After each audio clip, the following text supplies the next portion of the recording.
এই মুসলমান যদি দিন কায়েম করতে গিয়ে নিজের জীবন বিলিয়ে দিতে হয়, প্রয়োজনে জীবন দেব, ইমান দেব না, রাজি আছো কিনা? যখন প্রহর গুনছে 5 আগস্ট, আমার ছাত্র জনতা তার জীবন দিয়ে প্রমাণ করে দিয়েছে রাত পোহাবার দেরি নাই, রাত পোহে গেছে, সূর্যকে মধ্যাহ্নের আকাশে নিয়ে আসতে হবে ইনশাআল্লাহ। আমরা নবীজির জন্মদিনকে নিয়ে যেমন করে মাতোয়ারা হয়ে যায়, গোটা নবীর জিন্দেগি নিয়ে আদর্শ নিয়ে আমরা সেই মাতোয়ারা হই না। আজকের আয়োজনে উপস্থিত টাউন হলকে যারা রাঙিয়ে দিয়েছেন, টাউন হলকে যারা সাজিয়ে দিয়েছেন, টাউন হলে আজকে যেই টুপিওয়ালা, দাড়িওয়ালা, পাঞ্জাবিওয়ালা ওলামায়ে কেরাম যারা হাজির হয়ে আজকের এই সুন্দর আয়োজনকে সার্থক করেছেন। সম্মানিত উপস্থিতি, আপনারা জানেন বাংলাদেশ 15 বছর ধরে একটা জগদ্দল পাথরের নিচে বন্দী হয়েছিল। তখন আলেম ওলামা, পীর মাশায়েখ, ইসলামী রাজনৈতিক নেতৃবৃন্দের সম্মানিত সদস্যরা নানান জায়গায় অপদস্থ হয়েছেন।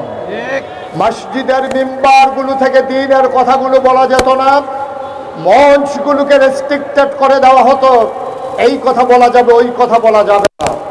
আমাদেরকে নানানভাবে অপমানিত করা হয়েছে, লাঞ্ছিত করা হয়েছে। অথচ আমাদের মর্যাদা 1500 বছর আগে কোরআনুল কারীমের ঘোষণার মাধ্যমে আল্লাহ নির্ধারণ করে দিয়েছেন। আল্লাহ বলেছেন, কুল হাল ইস্তাবিল্লাযীনা ইয়ালামুনা ওয়াল্লাযীনা লা ইয়ালামুন। হে রাসূল, আপনি বলে দিন, যারা জানে যারা জানে না, দুই দল কি সমান?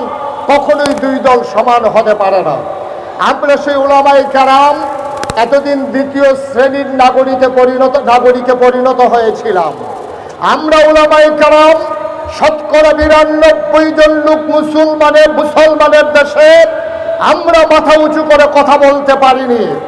আমাদেরকে কথা বলতে দেওয়া হয়নি, আমাদেরকে স্তব্ধ করে দেওয়া হয়েছিল। আজকে কুমিল্লা টাউন হল থেকে স্পষ্ট করে জানিয়ে দিতে চাই, যার মর্যাদা আল্লাহ নির্ধারণ করে দিয়েছেন, তাদেরকে ইচ্ছা করলেই দমিয়ে রাখা যায় না।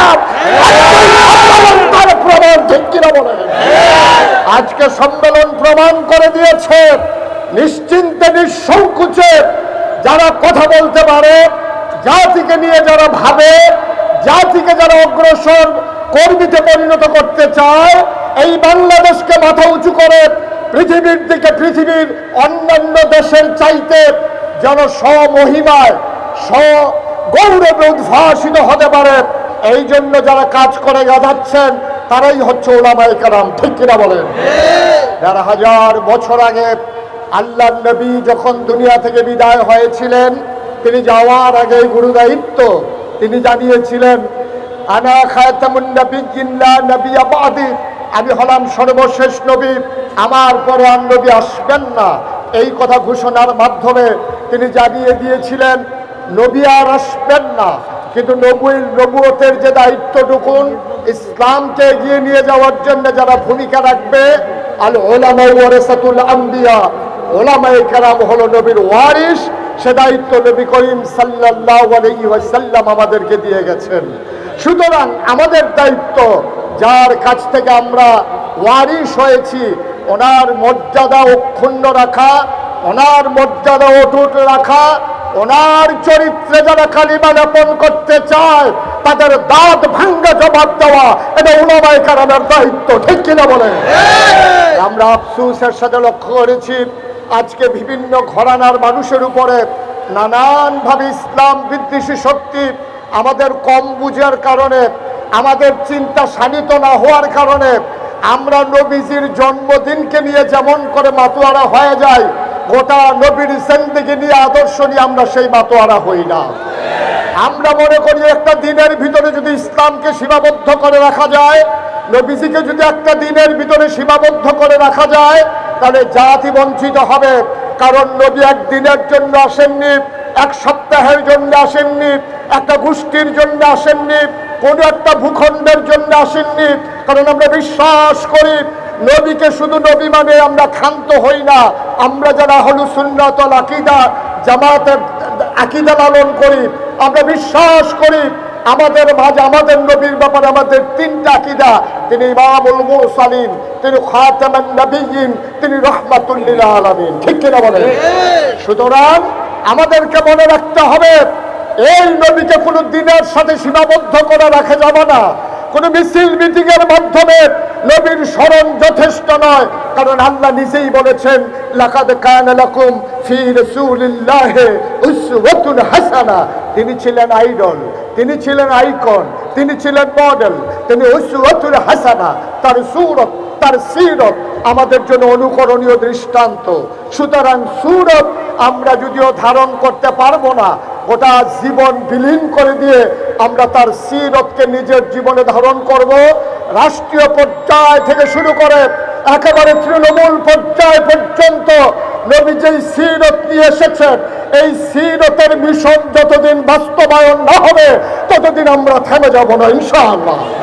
আমরা জানিয়ে দিতে চাই আমাদেরকে এইভাবে ঘুমিয়ে ঘুমিয়ে সময় কাটিয়ে দেওয়ার আর সময় নাই। আমাদেরকে মনে রাখতে হবে ঝড় আসবে, ঝঞ্ঝা আসবে, টিটকারি হবে, মস্করা হবে, মামলা হবে, হামলা হবে, জাল জুলুম নির্যাতন হবে। এই মুসলমান যদি দিন কায়েম করতে গিয়ে নিজের জীবন বিলিয়ে দিতে হয়, প্রয়োজন জীবন দেব, ইমান দেব না, রাজি আছো কিনা?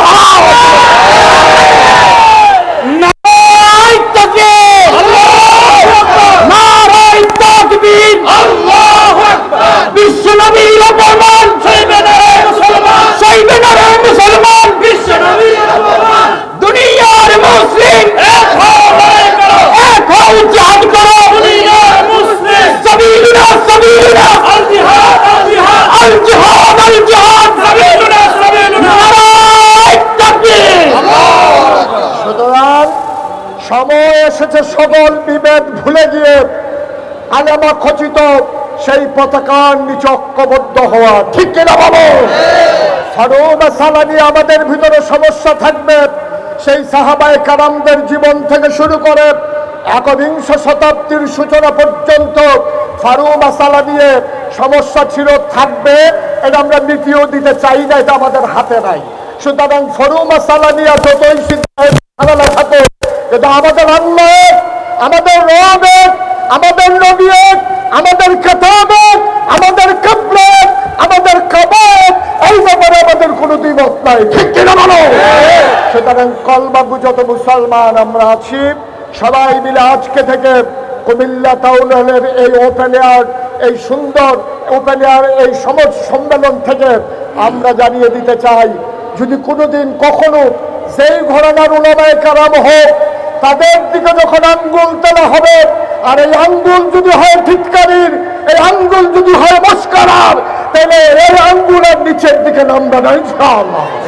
সুতরাং আমাদেরকে ১৫০০ বছর আগে জাগিয়ে দেওয়ার জন্যে জাগরণের কবি ফররুখ যেমন করে বলেছিলেন, আমি সেই আহ্বান জানিয়ে আমার কথা শেষ করতে চাই। কবি ফররুখ বলেছিলেন, রাত পোহাবার কত দেরি পাঞ্জেরি, এখনো তোমার আসমান ভরা মেঘে, সেতারা হেলাল এখনো উঠেনি জেগে, তুমি মাছ তুলে আমি দাঁড় টানি বুলে, অসীম কুয়াশা জেগে শূন্যতা গেরি, রাত পোহাবার কত দেরি পাঞ্জেরি, দীঘল রাতের শ্রান্ত সফর শেষে কোন দরিয়ার কালো দিগন্তে আমরা এসেছি, আমরা পড়েছি এসে, এক ঘন সিয়া জেন্দেকানির বাপ তুলে মসিয়া ব্যথিত দিলেন তুফান শ্রান্ত খাপ, অস্ফুট হয়ে ক্রমে ডুবে যায় জীবনের জয় বেরি, তুমি মাছ তুলে আমি দাঁড় টানি বলে, সম্মুখে শুধু অসীম কুয়াশা হেরি, রাত পোহাবার কত দেরি পাঞ্জেরি। গোটা জাতি যেন আমাদেরকে ডেকে ডেকে রাত পোহাবার অপেক্ষায় সেই অমানিসাকে ভেদ করে পূর্ব দিগন্তে সেই সুবহে সাদেকের অপেক্ষায় যখন প্রহর গুনছে ৫ই আগস্ট আমার ছাত্র জনতা তার জীবন দিয়ে প্রমাণ করে দিয়েছে রাত পোহাবার দেরি নাই, রাত বয়ে গেছে, সূর্যকে মধ্যাহ্নের আকাশে নিয়ে আসতে হবে ইনশাআল্লাহ। আর এ দায়িত্ব পালন করবে উলামায়ে কেরাম, এ দায়িত্ব পালন করবে নবীর যারা প্রকৃত আশিক তারাই। আসুন সবাই মিলে গর্জে উঠি, আসুন সবাই মিলে জানিয়ে দেই, আসুন সবাই মিলে জেগে উঠি, আমরা ছিলাম, আমরা আছি, আমরাই থাকবো ইনশাআল্লাহ। আসসালামু আলাইকুম ওয়া রাহমাতুল্লাহি ওয়া বারাকাতুহু। মাশাআল্লাহ। সম্মানিত উপস্থিতি,